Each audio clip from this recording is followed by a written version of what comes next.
Hello friends, இன்றைக்கி நம்ம இந்த வீடியோவில் என்ன பார்க்க போகிறோம்னா ஒரு 500 kVA டீசல் ஜென்ரேட்டருடைய ப்ரெஷர் சுவிட்சை பற்றி பார்க்க போகிறோம்.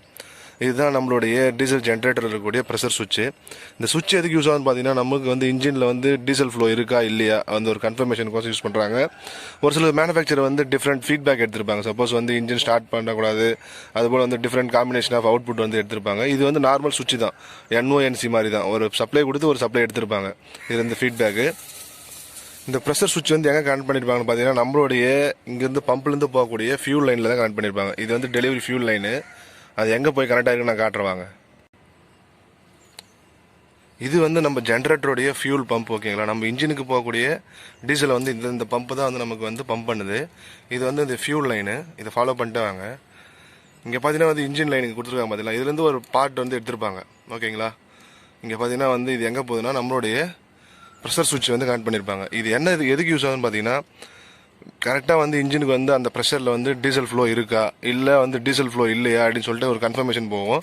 அந்த ஃபீட்பேக் வச்சு என்ன பண்ணுவாங்கன்னா, நம்ம இன்ஜின் ஸ்டார்ட் பண்ணணுமா இல்லை ஸ்டாப் பண்ணணுமான்னு சொல்லிட்டு ஃபீட்பேக் நிறைய company different manufacture different output எடுத்திருப்பாங்க. ஓகேங்களா, இது சப்போஸ் நீங்கள் ஒரு ஃபியூல் ஃப்ளோ இல்லைன்னா நமக்கு எப்படி கன்ஃபர்மேஷன் வரும்? அதுக்கோசம் தான் இது வச்சுருக்காங்க. சப்போஸ் நீங்கள் இந்த பம்பில் ஃபியூல் ஃப்ளோ இல்லைன்னா, வித்தவுட் ஃபியூல் ஃப்ளோ இல்லாமல் நம்ம இன்ஜின் ரன் ஆச்சுன்னா இன்ஜின் ஃபெயில் ஆகிறதுக்கு வாய்ப்பு அதிகம். அதனால் என்ன பண்ணுவாங்கன்னா, இதுக்கு பேரலல் லைனில் என்ன பண்ணியிருப்பாங்கன்னா, ஒரு ப்ரெஷர் சுவிட்ச் கனெக்ட் பண்ணியிருப்பாங்க.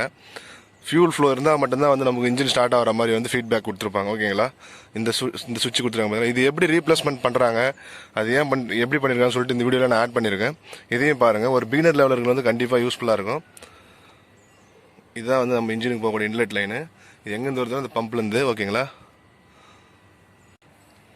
இந்த ப்ரெஷர் சுவிட்ச்லேருந்து வரக்கூடிய ஃபீட்பேக் எடுத்து என்ன பண்ணியிருப்பாங்கன்னா, நம்மளுடைய கண்ட்ரோல் யூனிட்டில் கொடுத்துருப்பாங்க.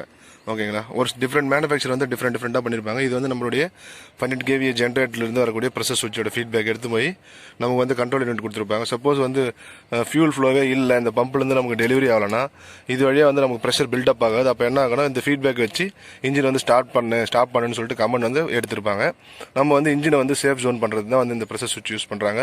ஒரு சில பேர் ப்ரெஷர் மெஷர் பண்ணுறதுன்னு சொல்லிட்டு நிறைய டிஃப்ரெண்ட் அவுட்புட்லாம் எடுத்திருப்பாங்க. ஓகேங்களா, இது என்னன்னு பார்த்தீங்கன்னா லூப் ஆயிலுடைய ப்ரெஷர் சுவிட்ச் சென்சார். ஓகேங்களா, இது நம்மளுடைய லூப் ஆயில் எவ்வளோ ப்ரெஷரில் ஃப்ளோ ஆகிட்டு இருக்குன்னு சொல்லிட்டு மெஷர் ஆகக்கூடிய ஒரு ப்ரெஷர் சென்சார். இது லூப் ஃபில்டர்.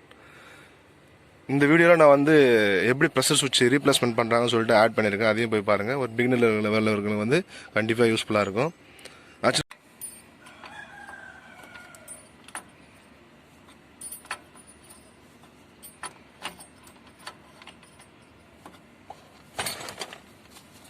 மொத்த டிஜிக்கும் ஒரே ஃபியூல் சுவிட்ச் தான்ல? ஆமாம் சார்.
போதும்ல,